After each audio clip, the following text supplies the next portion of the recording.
નમસ્કાર ખેડૂત મિત્રો, આજે આપણે એક નવી માહિતી લેવા માટે એક ફાર્મ પર આવેલા છીએ। એ માહિતીનું નામ છે આપણે અળસિયાનું ખાતર કઈ રીતે બનાવવું, એની પૂરી જાણકારી લેવા માટે આપણે એક ફાર્મ ઉપર આવેલા છીએ અને તે ખાતર બનાવનાર ખેડૂત મિત્રની પણ આપણે મુલાકાત લેવાની છે। આ બેડ છે તેમાં અળસિયાનું ખાતર બને છે અને કઈ રીતે શરૂઆત થાય, કઈ રીતે એનું પ્રોસેસ થાય અને કઈ રીતે તૈયાર થાય એની પૂરી માહિતી આપણે શ્રી ભદ્રેશભાઈ તરફ જોડેથી લઈશું। નમસ્તે ખેડૂત મિત્રો, આ ખાતરની શરૂઆત એક જગ્યાએ મેં જોયું કે ખેરવા પણ જોયું હતું અને બહાર બીજે પણ જોયું હતું, એટલે મને થોડો રસ જાગ્યો। મેં કીધું આ ખાતર તો સારું કહેવાય, જો આટલું બધું ગુણકારી હોય તો આપણે બનાવવું જ છે। એટલે એના માટે જગ્યા એવી છોયડાવાળી જગ્યા પસંદગી કરવી પડે કે આ ખાતરનો છોયડો ફરજિયાત જોવો, એટલે ઉપર શેડ બનાવો કાં તો ઝાડનો છોયડો હોય ગમે તે રીતે, પણ નીચે પ્લાસ્ટર જેવું કડક જમીન હોય તો સારું, કડક જમીન હોય જતું ના રહે। એટલે એના માટે મને આ બેડ હું લાવ્યો છું, પ્લાસ્ટિકનો બેડ છે। લગભગ આનું આયુષ્ય બેડનું 10 વર્ષનું આવે છે, એટલે 10 વર્ષ સુધી આ બેડને કશું થતું નહીં, એટલે આ બેડ લાવ્યો। બેડ લાવીને પણ એની અંદર મેં છાણ અંદર નાખ્યું, પોલિયા। આ છાણ ગાયનું હોય છે કે ભેંસનું હોય છે? એટલે હું તો મિક્સ લાવ્યો છું, ગાય ભેંસનું, પણ ગાયનું હોય તો વધુ સારું। ગાયનું છાણ સારામાં સારું, એમાં બેક્ટેરિયા વધારે હોય છે, બરાબર, ભેંસના કરતો। એટલે આ છાણ લાવી અને તમારે અંદર આમાં ભરી દેવાનું, પૂરું ભરી દઈને પછી એની અંદર પાણી છોટી અને એને થોડું ઠંડુ પાડવાનું। ઠંડુ પાડ્યા પછી એમાં તમારે અળસિયા મૂકવાના, એમાં ગૌમૂત્ર થોડું છોડવાનું અને આપણે જે ચણાનો લોટ ખરો ને, બેસન, એ વાપરો અથવા તો પછી કોઈ પણ કઠોળનો લોટ, એ પાણીમાં મિક્સ કરવાનો 1 કિલો જેવો, અને એમાં બીજું નાખવાનો ગોળ 1 કિલો જેવો ઓગાળી અને મિક્સ કરી અને રાબ બનાવવાની, અને રાબ આની અંદર નાખી દેવાની। એ નાખી દેશો એટલે અને પછી એમાં અળસિયો મૂકવાનો। અળસિયો અત્યારે આ કેમિકલમાં ખેરવાય પણ મળે છે, અને અમુક મોટા ખેડૂતો જે લોકોએ પ્લાન્ટ કરેલા છે કે આ વર્મી કમ્પોસ્ટ સ્પેશિયલ બનાવવાનું, એટલે એમની જોડે પણ અળસિયા મળી લે, એટલે વેચાણથી તમે લાવી અને એની અંદર મૂકી દેવાના। એ અળસિયા તમે મૂકશો એટલે અળસિયા દિવસમાં 17 વાર અંદર નીચે જાય ઉપર આવે, નીચે જાય ઉપર આવે, એટલે એ આ ખાતર ખાઈ અને તૈયાર કરી દેશે। આનું લગભગ પીરિયડ છે 45 દિવસનો મિનિમમ, તો 45 દિવસમાં તૈયાર થઈ જાય। પણ અળસિયા તમારા ઓછા હોય તો સમય થોડોક વધારે લાગે, બાકી આમ 45 દિવસની ગણતરી, 45 દિવસમાં આટલો બેડ ભરેલો હોય તો 45 દિવસમાં તૈયાર થઈ જાય। પણ આપણે થોડી ગણતરી વધારે રાખવાની, 45 60 દિવસ થાય તો ચિંતા નહીં કરવાની।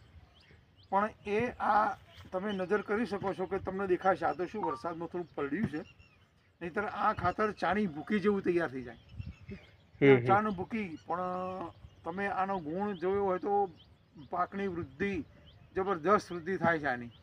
યુરિયા ડીપી કરતાં પણ અતિ ઉત્તમ ખાતર છે આ રાસાયણિક ખાતર કરતાં સારું, ઘણું સારું, ઘણું સારું। આ તમારા એ ખાતરનો જે પાક વાયેલો, જે પાકમાં તમે નાખો એનો સુકારો આવવા ના દે, એ છોડને લીલોછમ રાખે, અને તમારી ખેતરની જે જમીન રહી એ જમીન પોચી ભરભરી રાખે, એટલે ભેજ સંગ્રહી રાખે, અને ભેજ જેટલો સંગ્રહ એટલું તમારે પિયત ઓછું જાય, પાણી ઓછું જોઈએ અને પાક સારો થાય।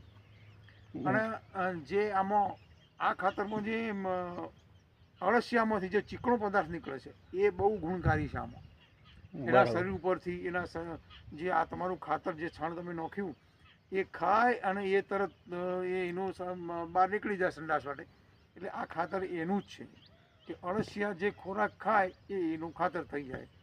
આપણે જેમ ગાય ભેંસને એમને ખવડાવીએ ચારો, ને પછી જે એના પોદળા કરે એનું આપણે ખાતર કરીએ, પણ એ તરત ગુણકારી નહીં, આ ખાતર તરત ગુણકારી।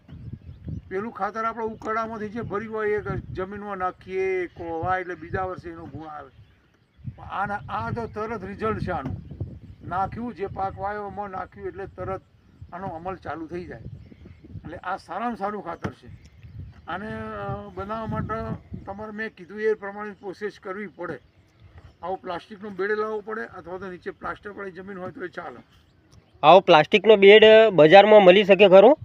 હા, મળી જાય, પણ બરાબર. તપાસ કરવી પડે. તમે તપાસ કરો, શોધ કરો તો મળી જાય, બરાબર. બાકી મળે તો છે જ. અને આ ખાતર રાસાયણિક ખાતરની એવરેજમાં પૈસાની દ્રષ્ટિએ કેવું રહે? ઘણું સસ્તું. તમારા આ ખાતર લગભગ જુઓ ને બધી જ જગ્યાએ 10 રૂપિયા કિલો મળે છે. બરાબર. આ ખાતરમાં તમને પેલું ખાતર તમે કેટલું નાખશો? જો છાણિયું ખાતર ભરવું હોય તો 5 ટોલો ઓછામાં ઓછા નાખવો પડે. બરાબર. 1 વીઘે તે 1 વીઘામાં 5 ટોલો ટ્રેક્ટરનો, એટલે લગભગ 2001 ટોલું પડે. એટલે 1400 લગભગ 1400 રૂપિયા 1500 રૂપિયા જેવો તો એ ઉકળાવાળો છાણવાળો લઈ જાય. અને પછી જે ટ્રેક્ટરનું તમે ભાડું કરો ટોલાનું, એક ટોલાનું 500 રૂપિયા મિનિમમ તો હોય જ છે. એટલે 2000માં એક ટોલું, 5 ટોલો તમે કરો તો 2, 5 દુ 10,000 રૂપિયા તમારા એક ખેતરમાં જતા રહે. બરાબર. હા, એ આપણે 1 વીઘે કેટલું નાખવું પડે? આ વીઘે તમારે તમે જેટલું નાખો એ પ્રમાણે ગુણકારી છે. જેટલું વધારે નાખો એટલું વધારે ગુણ આપશે, ઓછું નાખો તો ઓછું. આ બેડ ઓછામાં ઓછી 1 વીઘે મારા ગણતરી પ્રમાણે તમારે 6 થી 7 થેલી, એટલે કે જુઓ ને એમ એક થેલીમાં 30 કિલોગ્રામ જેવું આવે. બરાબર. અને 7 થેલી નાખો, 7 તરી 21, 200 કિલો જેવું ઓછું નાખો તો ગુણ આપશે. બરાબર. અને 200 કિલોના 2000 રૂપિયા થાય, એટલે 1 ટોલું ખાતર તમારું થાય. છોણિયું એક ટોલું ભરો એટલે આ બેડમાં 1 ટોલા જેટલું ખાતર બની જાય એમ ને? હા, આ બેડની અંદર 1 ટોલાનું ખાતર બની જાય. આટલું આ ખાતર આ બેડમાં જો બનાવેલું તો તમે આટલું વીઘામાં નાખો તો ઘણું થઈ જાય. બરાબર. આ અડધું ટોલું જ ખાતર છે, આખું ટોલું નહીં. બરાબર. જે છોણિયું ખાતર હું લાવ્યો એ આ આખું ટોલું નહીં, અડધું ટોલું જ છે. અડધા ટોલામાં આટલો બેડ ભરાયેલો છે. આમાં અળસિયા કઈ રીતે છુપાયેલા છે આ દર્શક? અંદર આપણે નાખીએ ને જ્યાંથી લાવ્યો ત્યાંથી આમાં એ અળસિયા લાઈન મૂકી દેવાના. પણ એમનો ખોરાક મેં કીધો એ ચણાનું બેસન, કઠોળનો કોઈ પણ લોટ આપો તો ચાલશે, અને ગોળ ઓગાળી બરાબર ફરજિયાત આપવાનો. એટલે એનાથી અળસિયો વૃદ્ધિ થશે, એમનો સંખ્યા વચ્ચે અળસિયાની, અને આ ખાતર પણ ઝડપી બનાવશે. બરાબર. તો આ દર્શક મિત્રોને અળસિયા બતાવો ને અંદર કયા છુપાયેલા છે.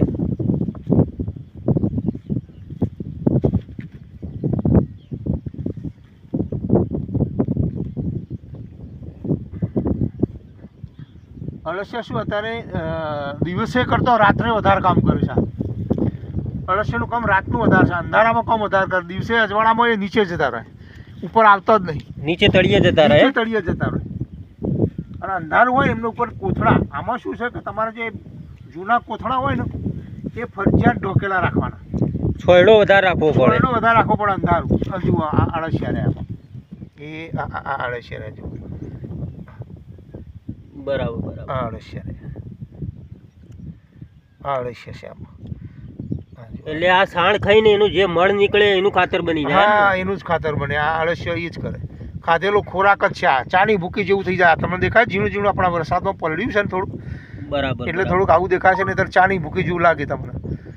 આ ખાતર તૈયાર થાય એટલે ચાની ભૂકી જેવું થઈ જાય.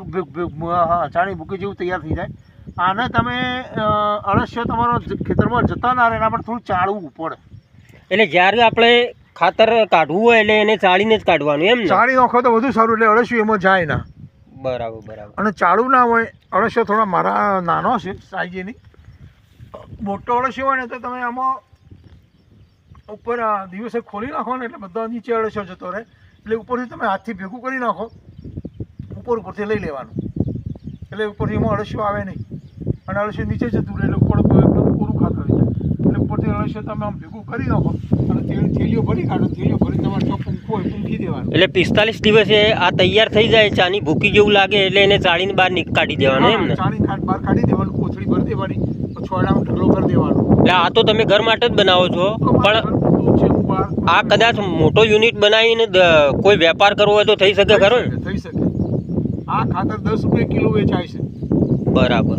એટલે બહાર વેપાર કરો તો અત્યારે ઓર્ડર ઘણા બધા મળે છે, પણ હું આ બધું મારી જોડે સમય થોડો ઓછો છે, એટલે હું મારા ખેતર પૂરતું જ કર્યું છે બનાવવાનું, કે આપણા ખેતરમાં નંખા એના માટે જ. હું યુરિયા DAP વાપરતો નહીં, એટલે મને કંઈક આ વસ્તુ સારી હાથમાં આવી જાય છે, એટલે હું આનો જ ઉપયોગ કરું છું. અને મને આ બહુ સારું લાગ્યું છે. ખેતરનું નુકસાન નહીં, જમીન આપણી સારી રહે. આ એક પ્રાકૃતિક ખેતી જ કહેવાય ને, ઓર્ગેનિક ખેતી જ ને. હા, ઓર્ગેનિક ખેતીનો જ આ એક ભાગ છે. હા, તો આની સાઈડ ઇફેક્ટ કોઈ નહીં. આનો સાઈડ ઇફેક્ટ કોઈ નહીં, પાકને નહીં, જમીનને નહીં, કોઈ પણ જાતની કોઈ આડઅસર નહીં. એકદમ સારામાં સારું ખાતર આ. બરાબર ભદ્રેશભાઈ, તમારો આભાર, ખૂબ ખૂબ આભાર. અને દર્શક મિત્રો, આ વિડીયો તમને સારો લાગ્યો હોય તો સબસ્ક્રાઈબ આપજો, તો જેથી કરી અમારા નવા વિડીયો ઓર્ગેનિક ખેતી તરફના તમને બધા જોવા મળે. ધન્યવાદ. જય ભારત, જય કિસાન.